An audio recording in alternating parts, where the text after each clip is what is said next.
Hi guys, hi everyone, welcome to my channel. New car நீங்கள் எடுக்கிறத பற்றி உங்களுக்கு அதில் என்னென்ன இருக்குதுன்றதை நான் சொல்கிறேன். ஒரு நியூ கார் நீங்கள் பர்ச்சேஸ் பண்ணுறீங்க அப்படின்னா உங்களுக்கு என்னென்ன பெனிஃபிட் கிடைக்கும்னா நீங்கள் தான் ஃபஸ்ட்டு ஓனராக வருவீங்க. அதே மாதிரி நமக்கு வந்து பார்த்தீங்கன்னா நாளைக்கு ரீசேலில் அது வந்து பார்த்தீங்கன்னா ரொம்ப உங்களுக்கு பெனிஃபிட்டாக இருக்கும். 5 இயர்ஸ் ஒரு 6 இயர்ஸ் வாரண்ட்டி உங்களுக்கு வந்து பார்த்தீங்கன்னா ஆத்தரைஸ்டு ஓஇஎம்மோட வாரண்ட்டி கிடைக்கும் உங்களுக்கு வந்து. இது இல்லாமல் நமக்கு ஃப்யூச்சரில் வந்து பார்த்தீங்கன்னா இந்த காரை நீங்கள் டிப்ரிசியேஷன் லெவல் பார்க்கும்போது செகண்ட் ஓனராக தேர்ட் ஓனராக இருக்கிறத விட ஃபஸ்ட் ஓனர்லேருந்து நீங்கள் செல் பண்ணும்போது ஒரு 10 இயர்ஸ் ஒரு 5 இயர்ஸில் நீங்கள் செல் பண்ணுறப்போ உங்களுக்கு டிப்ரிசியேஷன் லெவல் ரொம்ப கம்மியாக இருக்கும்.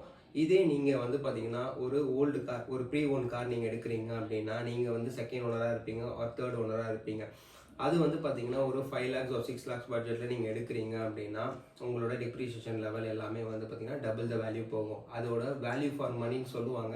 அது வந்து வேல்யூ ஃபார் மணி கிடையாது. நீங்கள் வந்து பார்த்தீங்கன்னா ஒரு 6 lakhs எடுக்கிறீங்க அப்படின்னா நீங்கள் யூஸ் பண்ணிவிட்டு திருப்பி சேல் பண்ணும்போது அந்த கார் வந்து பார்த்தீங்கன்னா 2 lakhs ஒரு 3 lakhsக்கு தான் மார்க்கெட்டில் டிமாண்ட் பண்ணி அந்த காரை அவங்ககிட்ட இருந்து எடுப்பாங்க. இந்த காரை நீங்கள் எடுக்கும்போது உங்களுக்கும் அதோட ஒர்த் வந்து பார்த்திங்கன்னா ரொம்ப கம்மியாயிடும். நிறைய செலவுகள் பண்ணியிருப்பீங்க, நீங்கள் நிறைய கஸ்டமைஸ் பண்ணுவீங்க. இது எதுவுமே வந்து பார்த்திங்கன்னா அந்த காரில் நமக்கு கிடைக்காது.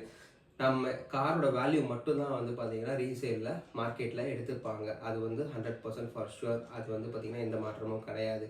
நீங்கள் ஒரு 6 lakhsலேருந்து ஒரு 10 lakhsக்குள்ளே நீங்கள் ஒரு கார் பார்க்குறீங்க அப்படின்னா ஒரு நியூ கார் பர்ச்சேஸ் பண்ணுறது உங்களுக்கு ரொம்ப பெனிஃபிட்டாக இருக்கும். நீங்கள் யூஸ்டு கார் போகாதீங்க.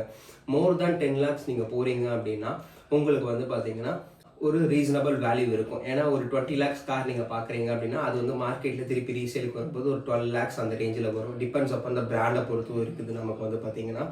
ஸோ ஒரு 12 lakhs அந்த மாதிரி கிடைக்கும். அப்போ வந்து பார்த்தீங்கன்னா அது வேல்யூ ஃபார் மணி. நீங்கள் திருப்பி செல் பண்ணும்போது அதுலேயுமே டிப்ரிசியேஷன் இருக்கும். பட் இருந்தாலும் நீங்கள் அந்த காரை புதுசாக எடுத்தீங்க அப்படின்னா அதை விட இது வந்து பார்த்திங்கன்னா ரொம்ப ரொம்ப கம்மியான விலைக்கு உங்களுக்கு நீங்கள் வாங்குற மாதிரி இருக்கும்.